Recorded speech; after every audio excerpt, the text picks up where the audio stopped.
I got inspired to become a teacher when I was a little girl. I'm not sure what happened, but I used to love playing school at home, to the point where I played it so much that my friends, my neighbor friends, didn't want to come over and play school. They thought that was boring. They'd do something else. But I continued to have my class roster and made dittos for my students and had worksheets, and there's something inside of me that told me I wanted to be a teacher, and it's been my passion my whole life.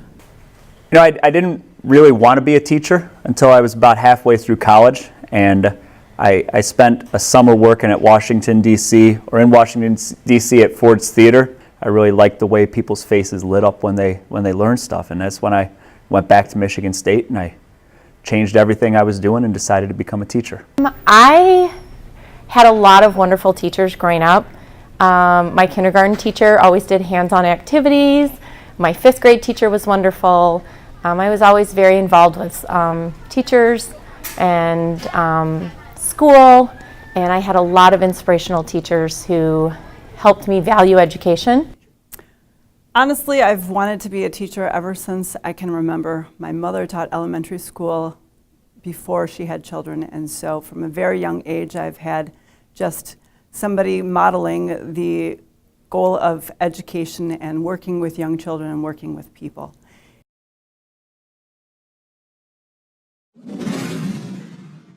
I always want my students to take away empathy for others. I want my students to take away critical thinking skills.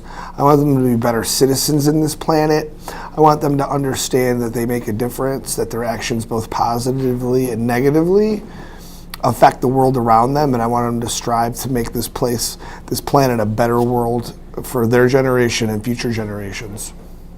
So teaching lead, my students do multiple projects inside the classroom, in the school, in the Clarkston community that help them understand what it's like to take charge of something larger than just a project in school. Putting together homecoming or charity week, a lot of time and effort goes into that. And so what I want them specifically to take out of that class is just to find their voice, to be confident in their abilities to lead others, and also time management. I think those are a couple things that really benefit them in the long run when they go off to college and their own careers later in life.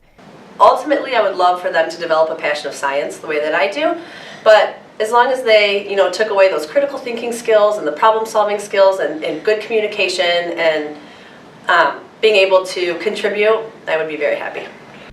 I hope when students leave my classroom that they identify themselves as a reader and a writer, they grow in that, and also just that they find confidence in their voice, that they know their voice is purposeful to the real world and they're not afraid to use it.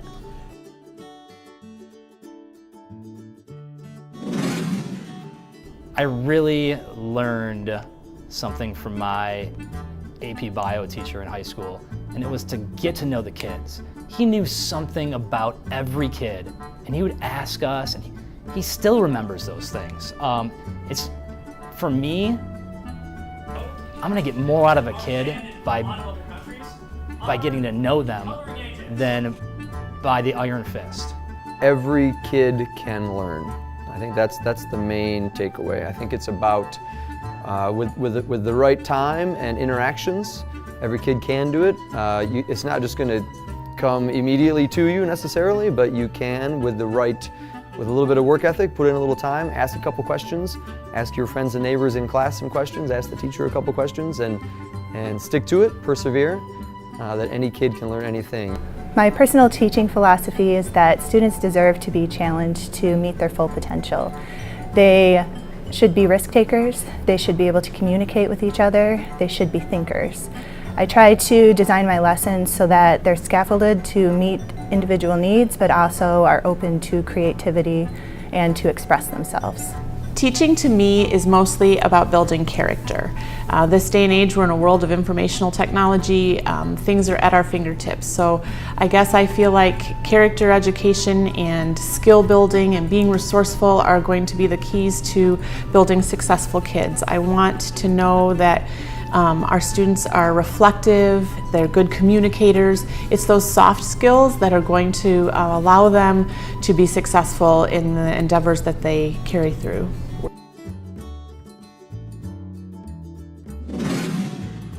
Oh, so many hopes. You know, hope that every kid has the opportunity to learn, that every kid's put in a safe environment, that, you know, kids would be kind to one another and share what they know.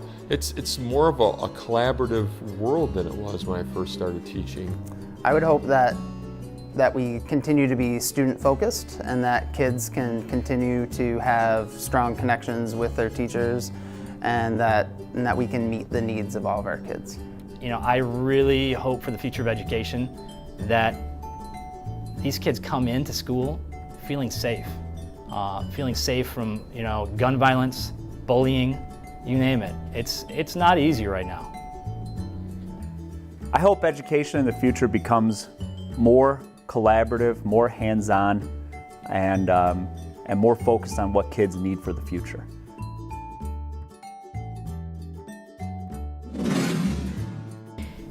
Advice for new teachers. I would say you don't have to be their best friend and don't try to be, but look at the student not from the outside but from the inside and understand something about them. Talk to them, be present with them.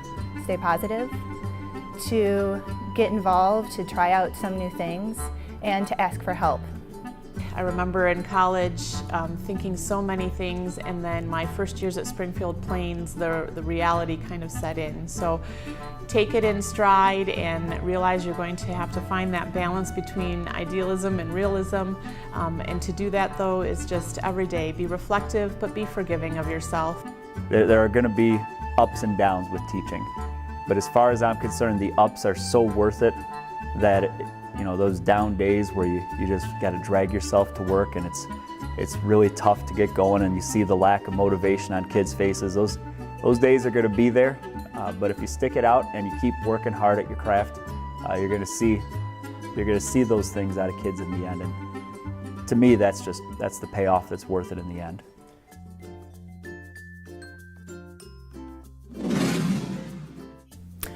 The most rewarding part of teaching is certainly the relationships that I've built across the past several years.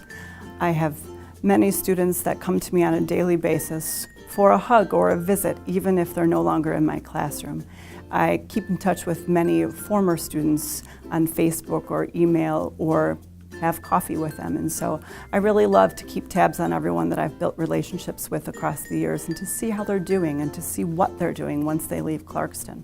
Just to see kids say, I got it, I understand it, to see that light in their eyes when they finally work really hard through a problem, maybe after being incorrect, or you know, just to see that pride of their learning and their hard work paying off. That's probably the most rewarding thing about teaching. Every single day when my kids walk out of my room from September to June, I tell them, I love you, be safe, have a great day. And I think it's a shock for a lot of these kids when I say that to them, but I truly mean it. And when those students start saying it back, I love you too, Mrs. Vickers, or they send you emails on the weekends just telling you to have a great weekend, or thank you for helping with a project, that totally makes it worthwhile to me.